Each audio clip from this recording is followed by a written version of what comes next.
गांव के बीचों बीच एक बड़ा सा हवेली नुमा घर था। उस घर में रहती थी नंदिनी, जो अपने संस्कार, मेहनत और सादगी के लिए पूरे गांव में जानी जाती थी। उसकी शादी 5 साल पहले राघव से हुई थी। शादी के बाद नंदिनी ने पूरे घर को अपना मान लिया। सुबह सबसे पहले उठना, सास ससुर की सेवा करना, पति का ध्यान रखना। उसने कभी किसी बात की शिकायत नहीं की। लेकिन 5 साल बीत गए और घर में बच्चे की किलकारी नहीं गूंजी। धीरे धीरे सास कमला देवी का व्यवहार बदलने लगा। पता नहीं कैसी लड़की हमारे घर आ गई। 5 साल हो गए, अभी तक कोई वारिस नहीं दिया। रिश्तेदार भी ताना मारते, इतनी बड़ी हवेली है लेकिन बहू की गोद सुनी है। नंदिनी हर ताना चुपचाप सह लेती। एक दिन सास उसे डॉक्टर के पास ले गई। नंदिनी की पूरी जांच हुई। डॉक्टर ने रिपोर्ट देखकर कहा, इनकी सारी रिपोर्ट बिल्कुल सामान्य है। लेकिन कमला देवी ने यह बात यहीं ख़त्म नहीं होने दी। उन्होंने कहा, अब हमारे बेटे की क्या ज़रूरत है जांच की? कमी तो बहू में ही होगी। राघव भी चुप ही रहा। नंदिनी चाहती थी कि उसका पति भी टेस्ट करवा ले, लेकिन वह हर बार बहाना बना देता। एक दिन उसने हिम्मत करके कहा, अगर हम दोनों की जांच हो जाए तो सच्चाई सामने आ जाएगी।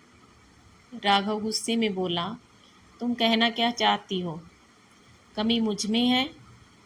नंदिनी चुप हो गई। कुछ ही दिनों बाद पूरे परिवार ने फैसला कर लिया। पंचायत बुलाई गई।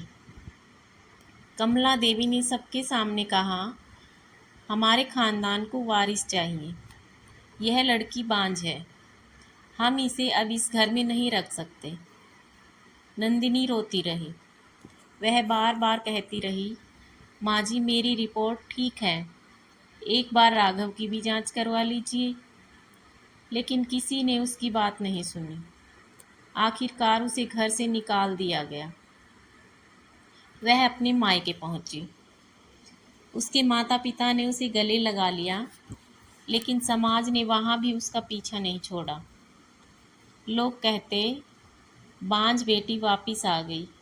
नंदिनी हर रात रोती रहती थी। फिर एक दिन उसकी मुलाकात आदित्य से हुई। आदित्य एक स्कूल शिक्षक था। उसकी पत्नी की कुछ साल पहले मृत्यु हो चुकी थी। आदित्य ने नंदिनी की पूरी कहानी सुनी। उसने कहा, इंसान की पहचान उसकी कोख से नहीं, उसके चरित्र से होती है। धीरे धीरे दोनों के बीच सम्मान और विश्वास का रिश्ता बन गया। दोनों परिवारों की सहमति से उनकी शादी हो गई। आदित्य ने कभी नंदिनी के अतीत का मजाक नहीं बनाया। वह हमेशा कहता, हम साथ हैं, बस यही सबसे बड़ी खुशी है। कुछ महीनों बाद एक सुबह नंदिनी की तबीयत खराब हुई। जांच हुई, डॉक्टर मुस्कुराए, बधाई हो, आप माँ बनने वाली हैं। नंदिनी की आंखों में आंसू बह निकले। उसे पहली बार लगा कि भगवान ने उसकी सुन ली। 9 महीने बाद उसने एक प्यारे से बेटे को जन्म दिया। पूरा घर खुशियों से भर गया। उधर गांव में यह खबर आग की तरह फैल गई। जिस बहू को बांझ कहकर निकाला था, वह माँ बन गई। यह बात कमला देवी और राघव तक भी पहुंची। उन्हें यकीन ही नहीं हुआ। राघव के मन में सवाल उठने लगे, आखिर कमी थी किसमें? इस बार उसके एक दोस्त ने जबरदस्ती उसे डॉक्टर के पास भेजा। राघव की जांच हुई। कुछ दिनों बाद रिपोर्ट आई। डॉक्टर ने गंभीर आवाज में कहा, सच्चाई सुनने के लिए तैयार रहिए। राघव घबरा गया। डॉक्टर बोले, आप जैविक रूप से पिता नहीं बन सकते। आपकी समस्या कई साल पुरानी है। राघव के पैरों तले जमीन खिसक गई। उसे याद आया, नंदिनी कितनी बार कहती थी, एक बार अपनी भी जांच करवा लीजिए। लेकिन उसने कभी उसकी बात नहीं मानी। राघव रो पड़ा। कमला देवी को जब यह बात पता चली तो उसके हाथ से रिपोर्ट गिर गई। उन्हें अपनी गलती का एहसास हुआ। जिस बहू को उन्होंने बांझ कहकर अपमानित किया था, असल में वह बिल्कुल स्वस्थ थी। कुछ दिनों बाद कमला देवी और राघव नंदिनी के घर पहुंचे। दरवाजा आदित्य ने खोला। उन्होंने हाथ जोड़कर कहा, हम नंदिनी से मिलना चाहते हैं। नंदिनी बाहर आई।